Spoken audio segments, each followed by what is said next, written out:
Hello students, welcome to your favourite channel home educator. कैसे हैं आप लोग? बढ़िया। ये है हम लोग का वेक्टर का लेक्चर नंबर 4 और आज हम लोग सीखने वाले हैं मल्टीप्लिकेशन ऑफ वेक्टर का second way which is called cross product. तो जल्दी से कॉपी कलम निकालिए एंड हम लोग स्टार्ट करते हैं। Cross product,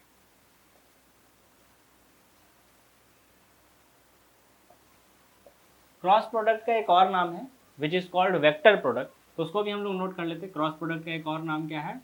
vector product. जिस तरीके से हम लोगों ने पिछले लेक्चर में किया था डॉट प्रोडक्ट, जिसका एक और नाम क्या था? स्केलर प्रोडक्ट, उसी तरीके से यहाँ पे क्रॉस प्रोडक्ट है जिसका एक और नाम क्या है? Vector product. Why vector product? Because जैसे वहाँ पे था स्केलर, क्यों नाम था? बिकॉज आंसर जो आ रहा था विच इज अ स्केलर, यहाँ पे जो आंसर आएगा अगर हमने क्रॉस प्रोडक्ट के जरिए अगर हमने मल्टीप्लाई किया तो दिस इज वेरी सिंपल, जो आंसर आने वाला है वो क्या आने वाला है? वेक्टर आने वाला है। That's why we are using a new term which is called vector product. ये आपको पिछले वाले डेफिनेशन से भी क्लियर होगा। तो बिना देर किए हुए इसको जल्दी से हम लोग नोट कर लेते हैं। जल्दी जल्दी से नोट करना शुरू करिए। Cross product of vector is also known as vector product because क्योंकि if we multiply because if we multiply two vectors using cross product method then the answer is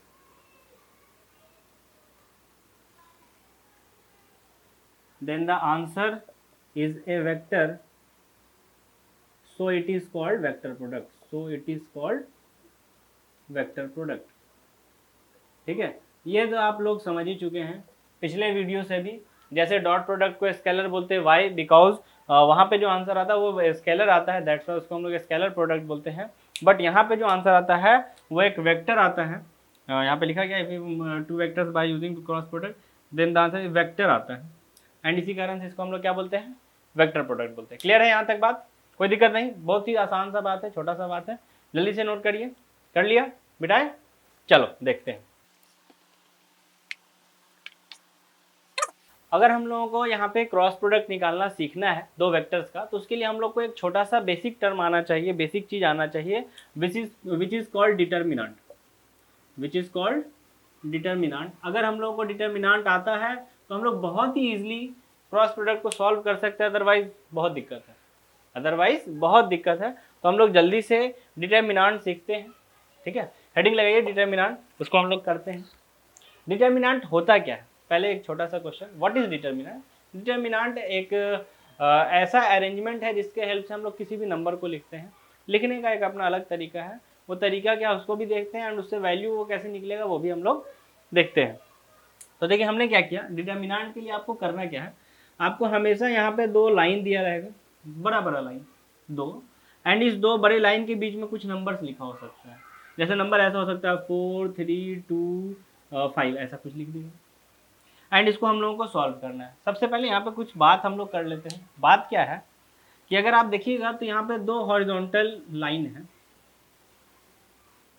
4 and 3 पहले हॉरिजॉन्टल लाइन में, second horizontal में 2 और 5 है। तो जो पहले line में इसको हम लोग रो बोलते हैं, फर्स्ट रो, एंड जो दूसरे लाइन में इसको हम लोग क्या बोलते हैं? सेकेंड रो, रो 2। कोई दिक्कत?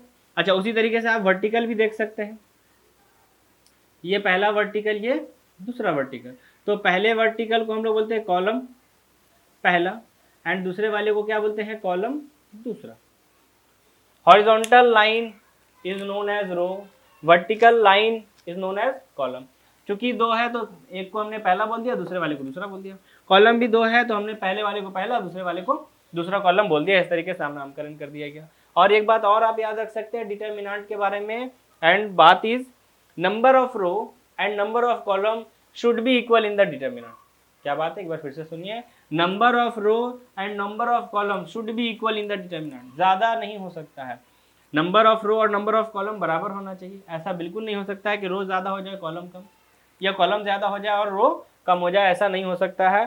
तो इस बात को भी हम लोग लिख लेते हैं कि in determinant number of row and number of column are always equal, and number of column are always equal. ठीक है, ये आपको याद रखना है बात, नंबर ऑफ रो और नंबर ऑफ कॉलम क्या बराबर होता है। ठीक है, रो किसको बोलते हैं आप समझ गए, कॉलम किसको बोलते हैं समझ गए। Horizontal line is called row and vertical line is called column. ठीक है, अब इसको सॉल्व कैसे करना है ये हम लोग को समझना है। देखिए इसको मिटाते जल्दी से करते, फिर हम लोगों ने अभी डिजिट्स जो लिया था उसी डिजिट्स को ही ले लेते फिर से।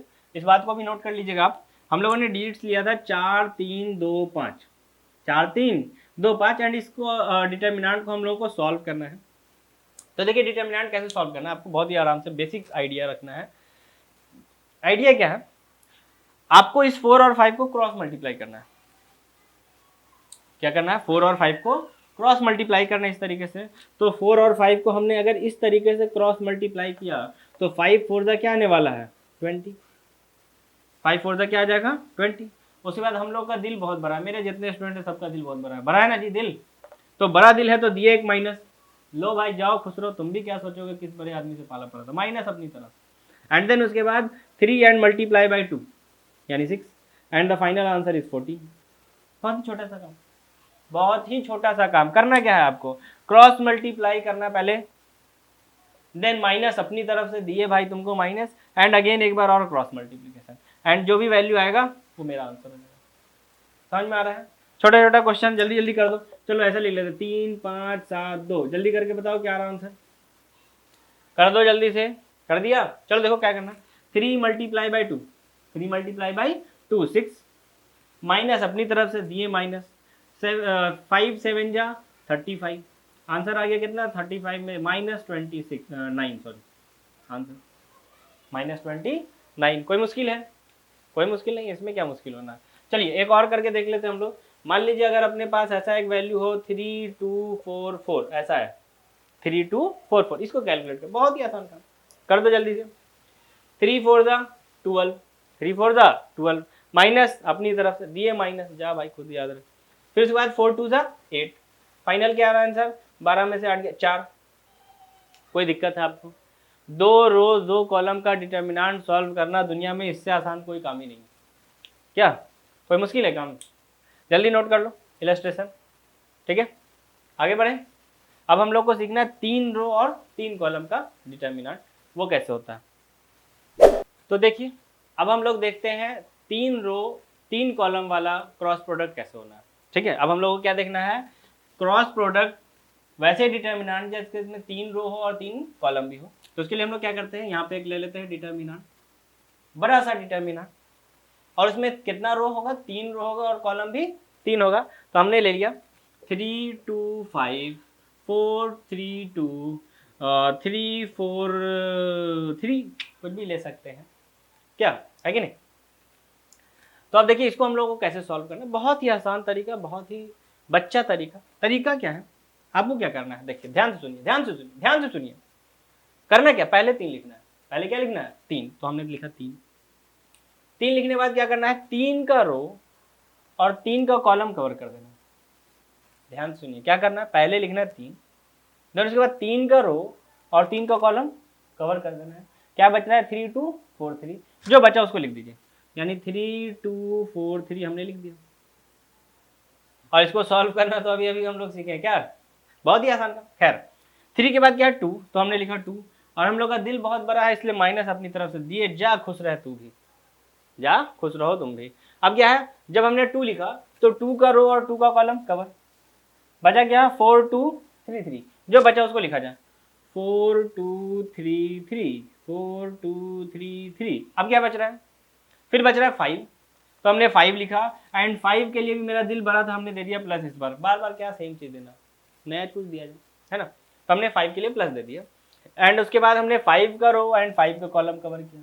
क्या बच रहा है 4 3 3 4, जो बच रहा है उसको लिखा जाए 4 3 3 4 4, देख लीजिए आप फिर से 4 3 3 4, जो बचा हमने लिख लिया। एंड अब इसको सॉल्व करना इज नॉट अ कोई बड़ी बात नहीं है।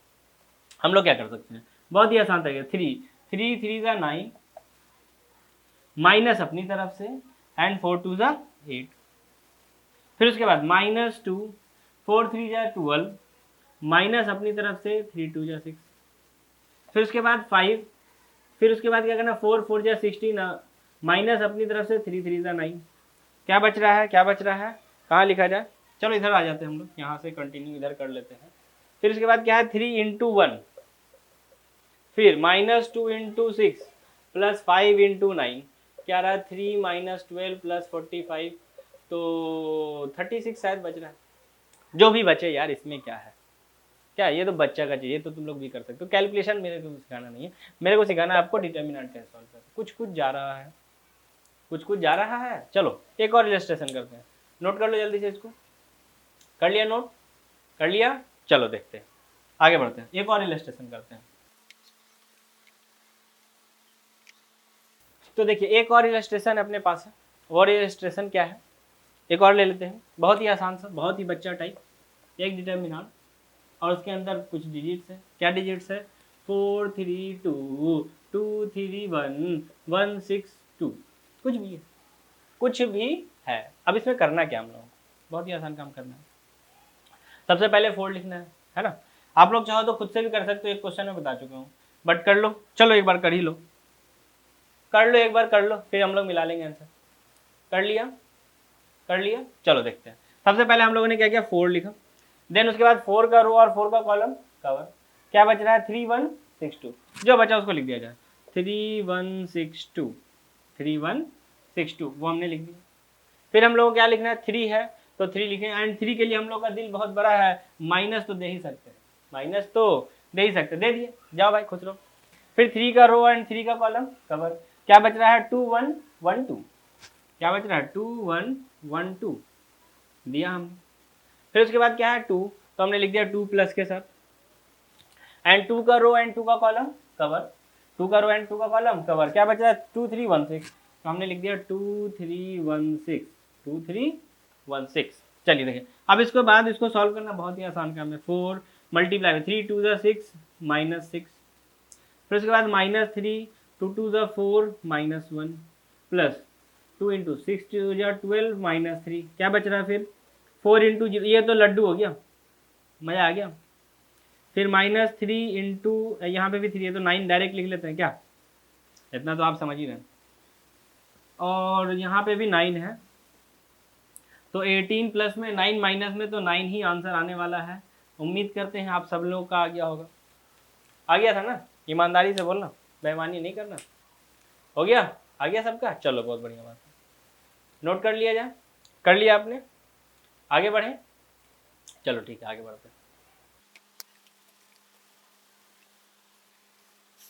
अब देखिए बात क्या है, आप लोग सोच रहे होंगे भाई सर आप हम लोगों को आज क्रॉस प्रोडक्ट सिखाने के लिए बुलाए हो, क्रॉस प्रोडक्ट का ये लेक्चर, क्या डिटर्मिनेंट सिखा के टाइम पास कर रहे हो। तो देखिए बच्चा लोग, क्रॉस प्रोडक्ट सीखना है तो डिटर्मिनेंट आना ही चाहिए। आखिर इसका क्या रोल है क्रॉस प्रोडक्ट के लिए, हम लोग उस पर बात करते हैं, हम लोग उसके ऊपर बात करते हैं। अगर एक छोटा सा इलस्ट्रेशन लेते हैं, उसी से हम लोग काम को सॉल्व कर लेंगे। हम लोगों ने 2 वेक्टर ले लिया, हम लोगों ने क्या किया 2 वेक्टर ले लिया, वेक्टर लेने का वैल्यू हम लोगों ने ले लिया ऐसा, मान लिया 2i 3j -5 2i 3j -5, और हमने एक और वेक्टर ले लिया वेक्टर बी, एक और वेक्टर क्या ले लिया वेक्टर बी, वेक्टर बी का वैल्यू है अपने पास 2i प्लस 4j प्लस 3 के, मान लेते हैं ऐसा, कुछ भी हो सकता है ए और बी। और हम लोगों को बोला गया है, हम लोगों को बोला गया है फाइंड करके बताइए ए क्रॉस बी, क्रॉस के लिए आपको ये क्रॉस का सिंबल देना है, और डॉट के लिए तो आप जानते हैं छोटा सा एक पॉइंट डॉट दे देते हैं हम लोग। खैर तो अगर ए क्रॉस बी निकालना है, अगर ए क्रॉस बी निकालना है तो करना क्या है, आपको करना है बहुत ही आसान काम, बहुत ही सरल, बहुत ही बच्चा वाला काम, कि वेक्टर ए क्रॉस वेक्टर बी, वेक्टर ए क्रॉस वेक्टर बी बराबर एक डिटर्मिनेंट 3 रो 3 कॉलम वाला। इसीलिए सिखाए थे, इसीलिए सिखाए थे कि अगर यहाँ पे हम लिखें तो आप घबराए नहीं कि ये क्या हो रहा है मेरे साथ, हो, लेकिन खैर अभी दिक्कत नहीं है, हम लोग सीख चुके हैं 3 क्रॉस 3 का डिटर्मिनेंट, तो लिखते हैं। अच्छा क्या लिखना है कहाँ पे, ये आप समझिए, ध्यान से सुनिए। पहले रो में हॉरिजॉन्टल लाइन को रो बोलते थे, याद है ना? देखो पहले रो में आपको हमेशा आई जे और के ही लिखना है। क्या करना है? पहले रो में हमेशा आई जे के लिखना है, ठीक है, याद रहेगा बात। उसके बाद जो आपने वेक्टर पहले लिखा उसके कोफिशिएंट को सेकेंड रो में लिखना है। क्या बोल रहे हैं? जो वेक्टर आपने पहले लिखा उसके कोफिशिएंट को पहले रो में, सॉरी दूसरे रो में लिखना है। एंड आई के सामने आई, जे के सामने जे, के सामने के, ये ध्यान रखते हुए। तो मैंने लिखा पहले ए, तो ए का कोफिशिएंट आई के सामने 2 तो 2 लिख दिया जाए, जे के लिए 3 है तो 3, एंड के लिए -5 है तो -5 भी लिख दिया जाए। बहुत अच्छा। बाद में वेक्टर बी है। ओ हो। तो अब क्या करना है? थर्ड रो में हमको सेकेंड वेक्टर का कोफिशिएंट लिखना है।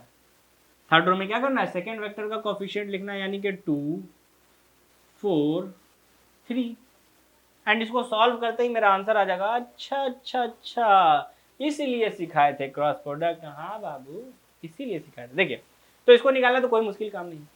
आप क्या कर सकते हैं? आप ये कर सकते हैं, आपने आई लिखा एंड आई का रो, आई का कॉलम कवर, आई का रो और आई का कॉलम कवर। क्या बच रहा है? बच रहा है 3 - 3 एंड 4 3। ओह, फिर उसके बाद जे के लिए मेरा दिल मरा है, हमने लिख दिया माइनस, एंड जे का रो और जे का कॉलम कवर, क्या बच रहा है? 2 - 5 2 3, तो हमने लिख दिया भी 2 - 5 2 3। फिर लास्ट में के है, तो के लिए भी मेरा दिल भरा है, उसको हमने कुछ अलग चीज दिया, प्लस दिया। एंड उसके बाद हमने क्या किया? यहाँ पे इसका रो एंड इसका कॉलम कवर किया। क्या बच रहा है? 2 3 2 4, तो हमने लिख दिया 2 3 2 4, 2 3 2 4। अब इसके बाद इसको सॉल्व करना बहुत ही आसान काम है। डायरेक्ट लिख लिया क्या? चलो लिख ही लेते हैं। 3 3 या 9 एंड माइनस अपनी तरफ से माइनस का, ये प्लस में हो गया 29। कर लीजिए आप, क्या इसमें क्या है, एक लाइन बढ़ा लो, नहीं समझ में आ रहा तो। 3 2 या 6 एंड प्लस में 10, मतलब ये 16 हो गया। और प्लस में के है, उसके लिए मेरे पास 4 2 8 -6 मतलब कि 2। यानी फाइनल आंसर जो आ रहा है, वो आ रहा है मेरे लिए 29 आई कैप, 29 आई कैप -16 जे कैप प्लस 2 के कैप आंसर। ठीक है, समझ में आया? छापिए जल्दी। क्लियर है? आगे बढ़े। इसी क्वेश्चन में मेरा दिल कर रहा है बी क्रॉस से निकालना। इसी क्वेश्चन में क्या मन कर रहा है? बी क्रॉस से निकाल। अच्छा, एक और बात हम बताना चाहते हैं। बहुत सारे बच्चे के पेट में दर्द हो रहा होगा पेट में दर्द इसलिए हो रहा होगा कि जब मन करता है माइनस लिख देते हैं, जब मन करता है प्लस लिख देते हैं। कैसा बात है ये? आखिर कैसा बात है? कैसे हम समझे कि माइनस लिखना है और कब प्लस लिखना है? यहाँ कभी यहाँ वाले में प्लस लिखते हैं, इसमें माइनस लिख देते हैं। उसको भी हम समझा देते। देखिए, करना है क्या आपको हमेशा जिस भी डिजिट्स को आप लिख रहे हैं, जैसे आपने आई को लिखा, तो आप आई का रो और आई का कॉलम को काउंट कीजिए। एंड अगर वो इवन आएगा तो प्लस और ऑड आएगा तो माइनस। क्या लिख रहे हैं हम?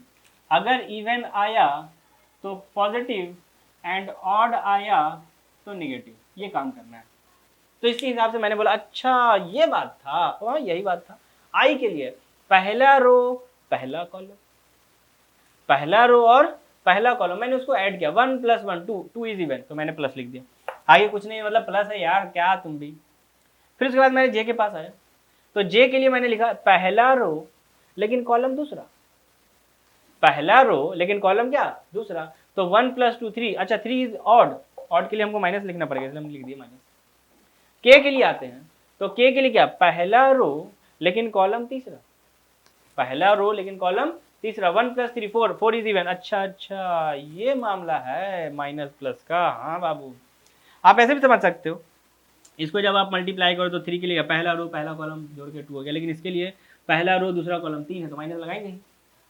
ठीक है, समझ में आया कैसे हम लोग माइनस प्लस कर रहे हैं? ठीक है, यहाँ तक आगे बढ़े आगे। चलो बी क्रॉस से निकालते हैं। क्या निकालना है अब हम लोगों को निकालना है सेकेंड पार्ट में बी क्रॉस ए। मैं नहीं निकाल रहा, आप ही लोग निकाल के बताओ मुझे आंसर क्या आ रहा। आप ही लोग निकाल के बताइए क्या आंसर आ रहा है, जल्दी, क्विक, फास्ट।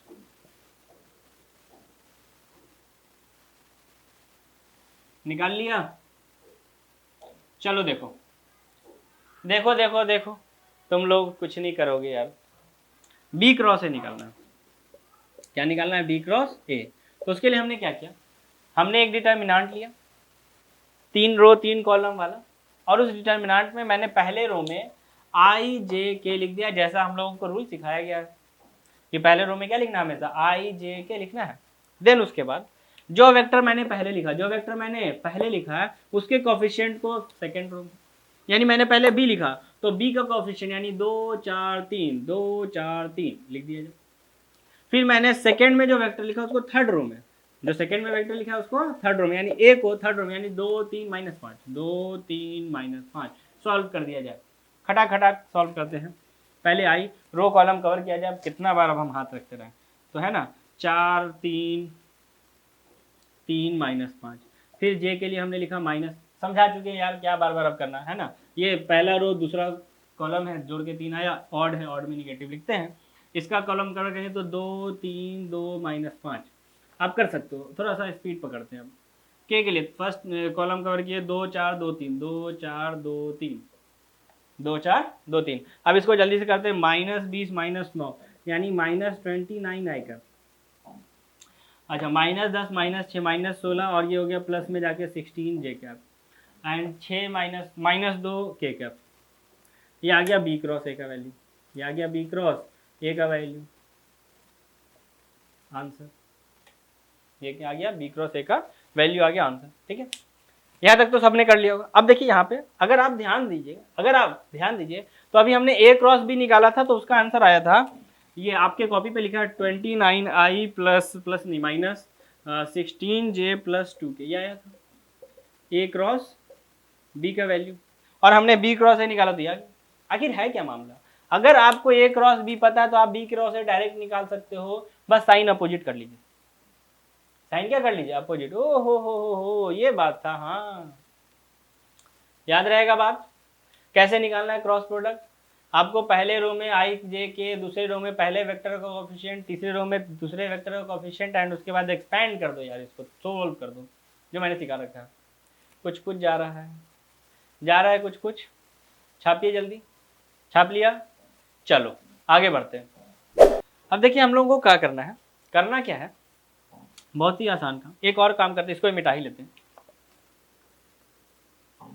देखिए अब मेरा मन कर रहा है, क्या मन कर रहा है कि इस ए क्रॉस बी का डॉट प्रोडक्ट ए के साथ निकाला जाए। क्या मन कर रहा है? ए क्रॉस बी का डॉट प्रोडक्ट ए के साथ निकाला जाए। तो निकाल के देखते हैं। मान लेते हैं कि ये वेक्टर सी है, तो हमको क्या करना है, हमने ये माना है ए क्रॉस बी ही है, बट उसको हमने नाम दे दिया सी का। क्या नाम दे दिया? सी का।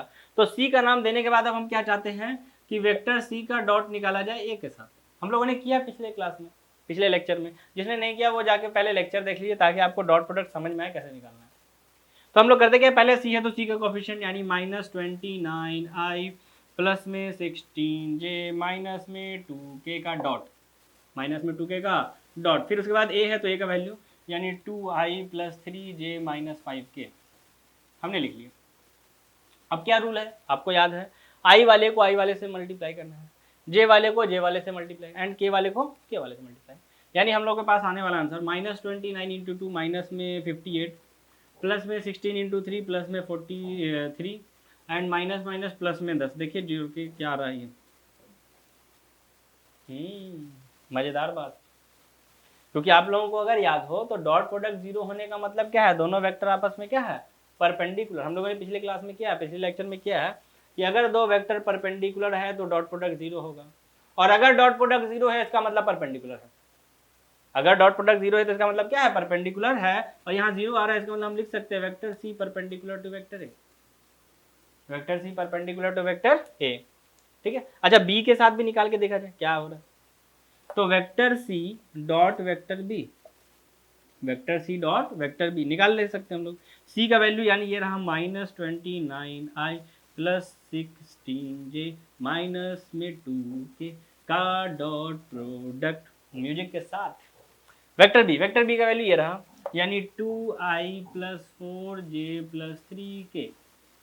अब सॉल्व करते हैं, -29 को 2 से करेंगे तो अगेन माइनस में 58 आने वाला है, 16 को 4 से किया जाएगा तो 64 आने वाला है, एंड इसको किया जाएगा तो माइनस में 6 आने वाला है। देखिए ये भी जीरो है, 58 और 6 को जोड़ेंगे 64, माइनस में और ये प्लस में, ये भी क्या हो गया जीरो।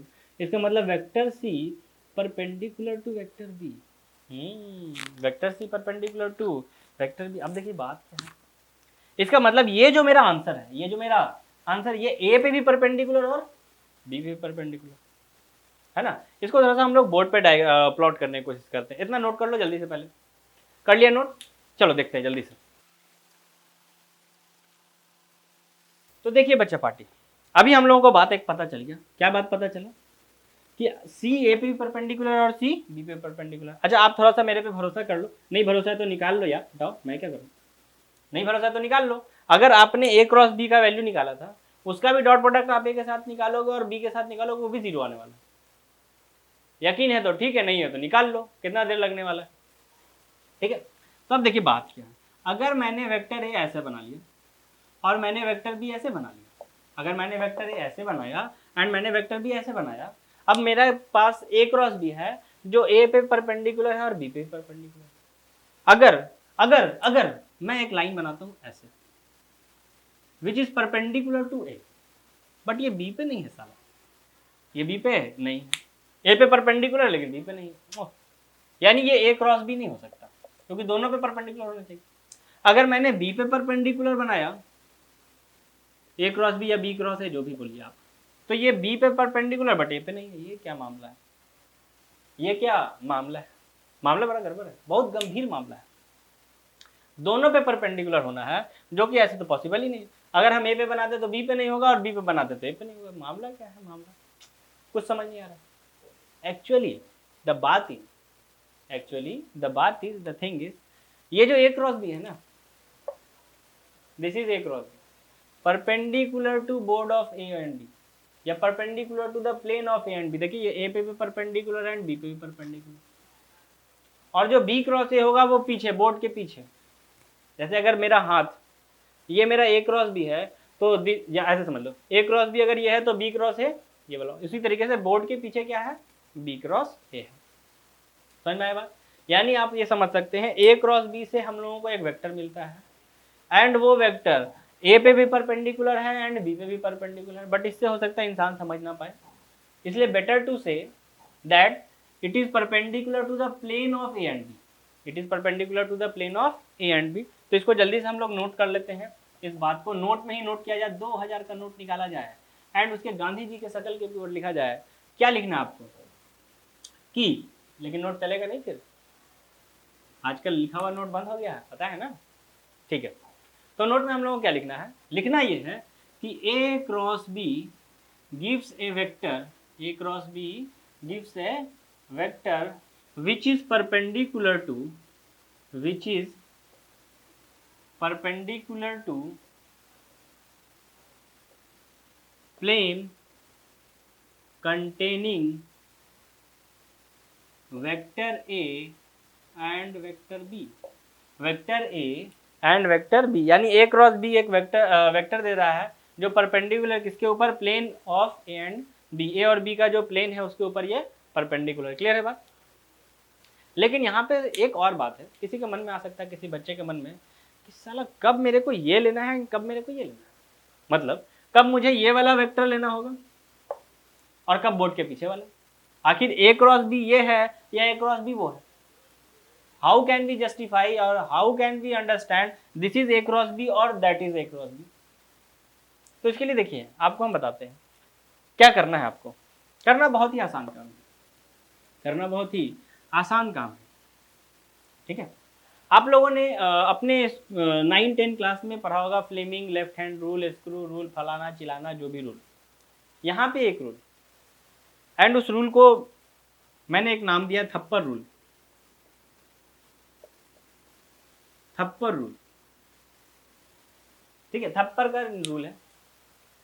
रूल क्या है, कैसे आपको ए क्रॉस बी और बी क्रॉस ए का डायरेक्शन निकालना। हालांकि ये आपको अभी जरूरत नहीं पड़ेगा, जब आप आगे अपने क्लास 12 के क्लास में जब जाओगे एंड वहाँ पे एक चैप्टर पढ़ना है आपको, magnetic effect of current, electromagnetic induction, इस तरीके से 2 चैप्टर है। वहां पे आपको ए क्रॉस बी या बी क्रॉस ए निकालने का जरूरत पड़ सकता है, तो वहां पे आपको ये थप्पड़ रूल भी लगाना पड़ेगा।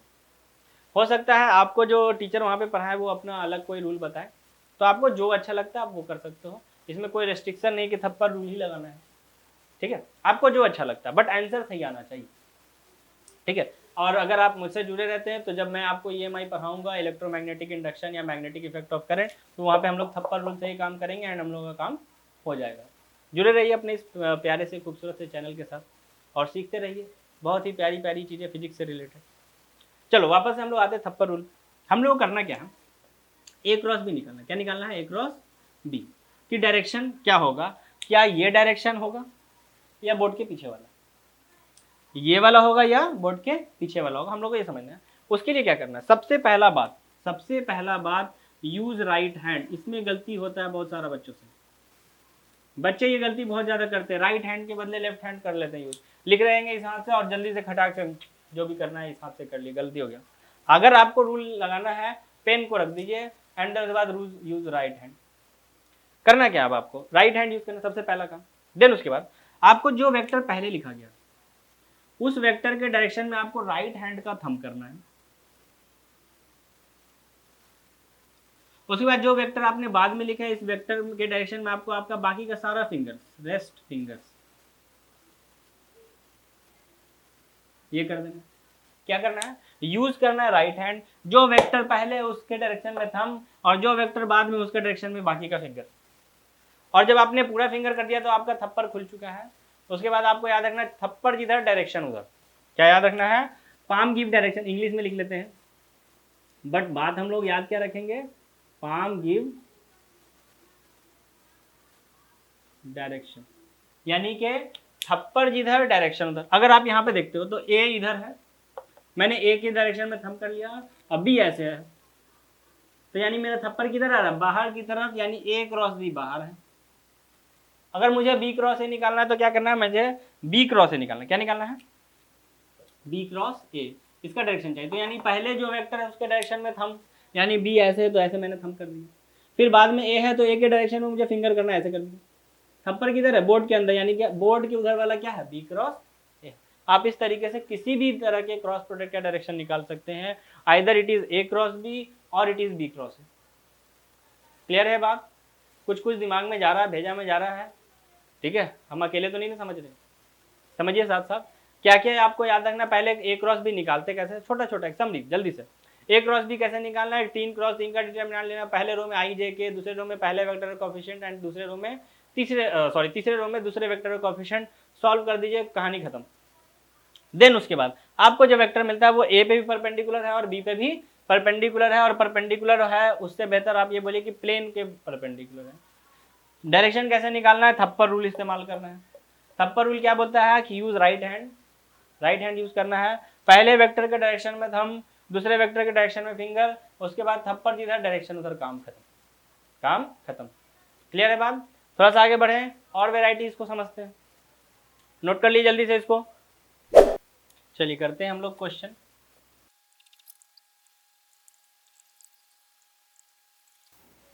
चलिए जल्दी से इसको सॉल्व करके देखिए क्या रहा आंसर आप लोगों का, ठीक है, जल्दी करो, स्क्रीन पॉज करो, जल्दी बनाओ। कर लिया, चलो ठीक है, देखते हैं हम लोग किसका सही आ रहा सॉल्यूशन। देखिए आप लोगों को निकालना क्या है, यूनिट वेक्टर निकालना है जो इन दोनों के परपेंडिकुलर है। अगर परपेंडिकुलर है इसका मतलब हमको क्रॉस प्रोडक्ट करना पड़ेगा, परपेंडिकुलर है तो क्या करना पड़ेगा, क्रॉस प्रोडक्ट करेंगे एंड उसको यूनिट वेक्टर में कन्वर्ट करते ही मेरा आंसर आ जाएगा। तो हम लोग करते हैं, मान लेते हैं कि ये मेरा वेक्टर ए हो गया और मान लेते हैं कि ये मेरा वेक्टर बी हो गया, तो हमको निकालना है वेक्टर ए का क्रॉस प्रोडक्ट वेक्टर बी के साथ, वेक्टर ए का क्रॉस प्रोडक्ट वेक्टर बी के साथ। तो हमने क्या किया, एक डिटर्मिनेंट लिया 3 क्रॉस 3 का, जिसमें 3 रो 3 कॉलम हो, पहले में आई कैप, दूसरे में जे कैप, तीसरे में के कैप। हमने फर्स्ट रो में ये लिख दिया। सेकंड रो में क्या लिखना है, जो पहला वेक्टर उसका कोफिशिएंट, यानी इसका कोफिशिएंट, यानी 2 2 -1 2 2 -1। जो बाद में वेक्टर है उसका थर्ड रो में लिखना है, यानी 6 -3 एंड 2, 6 -3 एंड 2। अब इसको सॉल्व करना है, आपको हम सिखा चुके हैं, जल्दी सॉल्व कर लिया जाए। यानी आई कैप हमने रो कॉलम कवर किया तो आ रहा है मेरे पास क्या, 2 -1 -3 2। फिर हमने जे लिखा तो उसके लिए आ रहा है कवर करके 2 -1 6 2। और फिर जब हमने के लिखा तो के लिए क्या आ रहा है, रो कॉलम 2 2 6 माइनस 3, 2 2 6 माइनस 3। कोई दिक्कत यहाँ तक? ठीक है। अब देखिए क्या करना है, इसको सॉल्व करना है। 4 और -3 यानी कि 1 आने वाला है सिर्फ आई कैप, डायरेक्ट लिख लेते हैं। फिर यहाँ पे 4 + 6 यानी 10 और माइनस भी है यानी -10 जे कैप। और इसके लिए लिखेंगे -6 माइनस में 12 यानी माइनस में 18 के कैप। ये तो मेरा वेक्टर आ गया A क्रॉस B, और ये दोनों पे परपेंडिकुलर होगा, इसको हमको चेक करने की जरूरत नहीं, हम लोग पीछे भी कर चुके हैं। ठीक है। अब इसको यूनिट वेक्टर में कन्वर्ट करना है तो बस इसके मैग्नीट्यूड से डिवाइड करना पड़ेगा। तो हम लोग इसका मैग्नीट्यूड निकालते हैं, vector A cross vector B का मैग्नीट्यूड। हालांकि आंसर तो इतना से भी टिक होगा क्योंकि सबका मैग्नीट्यूड सेम लिख रखा है। बस आप वेक्टर मिला लो, I -10 j -18 के कहाँ पे है, I माइनस ये रहा, खत्म। कोई दिक्कत आपको? तो ये हम लोग का आंसर, ये प्लस हो रहा है एक्चुअली, थोड़ा मिस्टेक है, सॉरी, ये नहीं है। क्योंकि आप देखिए 2 2 ज़ा 4 और माइनस +6 यानी कि प्लस में 10 है, माइनस लगाने से नहीं माइनस ही आ रहा है। ठीक है, तो सी ही ऑप्शन सही है। आप मैग्नीट्यूड निकाल सकते हो, √1 का स्क्वायर 1, 10 का स्क्वायर 100 एंड 18 का स्क्वायर आप निकालिएगा, जो भी ये आ जाएगा √17। क्या √17 तो नहीं आ रहा है, लेकिन सिर्फ 17 होगा इसका मतलब, सॉरी। ठीक है, बन गया आप लोगों का आंसर, आ गया। थोड़ा सा वो रूट नहीं है इसका मतलब एक्चुअली, मिटाया जाए इसको, मिटाया जाए। चलो नेक्स्ट क्वेश्चन एक और करके देखते हैं हम लोग, मिटा रहे इसको।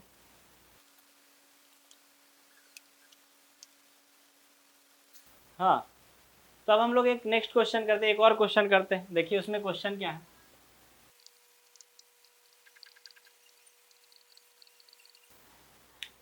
ये क्वेश्चन है, इसके लिए आपके पास ये 4 ऑप्शन है, जल्दी से बताइए कौन सा सही है। बस ओरली ये तो होने वाला है, इसमें कोई खास ऐसा दिमाग नहीं लगाना, जल्दी कर लो। कर लिया? चलो देखते हैं किसका किसका सही आ रहा है। हम लोग को खोजना है विच इज रॉन्ग। क्या खोजना है? Which is wrong. आखिर गलत कौन सा है? पहला ऑप्शन क्या गलत है? कैसे गलत हो सकता है? अभी हम लोगों ने बात किया था जो क्रॉस प्रोडक्ट से आंसर आता है वो दोनों पे परपेंडिकुलर, यानी कि ए पे भी परपेंडिकुलर, ये तो भाई ट्रू है, बी पे भी परपेंडिकुलर, ये भी ट्रू। इसमें तो खैर दिक्कत ही नहीं, इन दोनों में सोचना है हमको कौन सही है और कौन गलत है। अच्छा, ए प्लस बी का मतलब क्या है? ए प्लस बी का अगर आपको याद हो, मैंने वेक्टर का लेक्चर नंबर 2 में आपको बताया, ए प्लस बी मतलब जोड़ रहे हैं, तो जोड़ने का मतलब क्या? रिजल्टेंट, यानी ये तो रिजल्टेंट पे भी तो मेरा ए क्रॉस बी परपेंडिकुलर होगा, यानी ये भी क्या है? सही है, ट्रू है। But a cross B perpendicular नहीं है वेक्टर सी के साथ, क्योंकि क्रॉस प्रोडक्ट का मतलब ये और वेक्टर सी भी यही, दोनों तो पैरेलल है भाई, दोनों तो क्या है? पैरेलल, क्योंकि ए क्रॉस बी भी यही है एंड वेक्टर सी भी यही है, दोनों सेम है, तो उसमें परपेंडिकुलर कहाँ से हो सकता है? पैरेलल होगा, यानी ये गलत है, ये बाकी तीनों सही है। तो हमने वेक्टर डी जो है उसको हम लोगों ने ऑप्शन करेक्ट पिक कर लिया। नोट कर लीजिए जल्दी से, इसको आगे बढ़ते हैं। तो देखिए अब हम लोग एक और आइडिया को समझते हैं। जैसे अभी तक हम लोगों ने किया था जोड़ने का 2 तरीका और प्रोडक्ट डॉट प्रोडक्ट निकालने का भी 2 तरीका, सिमिलरली क्रॉस प्रोडक्ट निकालने का भी 2 तरीका है। एक तरीका डिटर्मिनेंट वाला जो हम लोग सीख लिए, एक और तरीका है उसके ऊपर हम लोग बात करते हैं, यानी this is the second method of cross product. आप ऐसा समझिए, क्रॉस प्रोडक्ट निकालने का एक और मेथड, एक और तरीका है। वो तरीका क्या है? बहुत ही आसान तरीका है। अगर आपको ए क्रॉस बी निकालना है, आपको करना क्या है? ए का मैग्नीट्यूड लेना है, बी का मैग्नीट्यूड लेना है, साइन थीटा लेना है एंड एक एन कैप भी लेना है। वहाँ पे हम लोग डॉट प्रोडक्ट में कॉस थीटा लेते थे, यहाँ पे क्या लेना है? साइन थीटा ले लेना है और एन कैप ले लेना है। याद रखना इस बात को। What is this? This is magnitude of vector a, magnitude of vector A. And ये क्या है? This is magnitude of vector b, magnitude of vector b. What is theta? Theta is angle between vector A and vector B. Angle between vector A and vector B and n cap, ये सबसे important है। वो जो हम लोग आ रहा था ना बोर्ड के बाहर, उस डायरेक्शन में एक यूनिट वेक्टर है ना। n कैप क्या है? एक यूनिट वेक्टर। कैप है तो इसका मतलब यूनिट वेक्टर तो होगा ही। Unit vector along vector A cross vector B। हालांकि क्वेश्चन बनाने में n कैप की हम लोगों को जरूरत नहीं पड़ती है, बट फिर भी आप याद रख सकते हो। नोट कर लो जल्दी से इसको। इसके ऊपर भी हम लोग क्वेश्चंस करके देखते हैं जल्दी जल्दी। हो गया नोट, मिटाएं, चलो। तो देखिए इसके ऊपर हम लोग एक क्वेश्चन करके देखते हैं जल्दी से कि वो क्वेश्चन क्या है।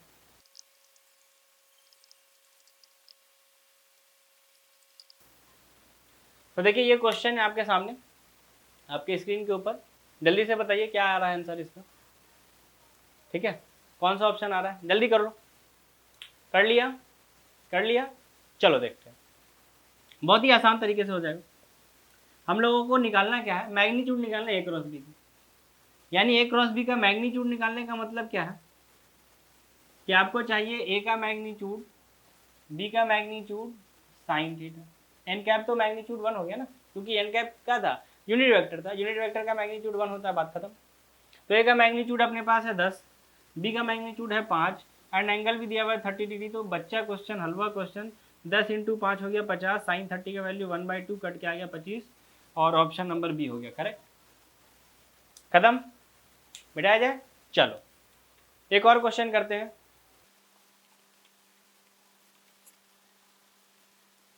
एक और क्वेश्चन करते हैं, अच्छा सा थोड़ा सा क्रॉस प्रोडक्ट के ऊपर हम लोग। वो क्वेश्चन क्या है,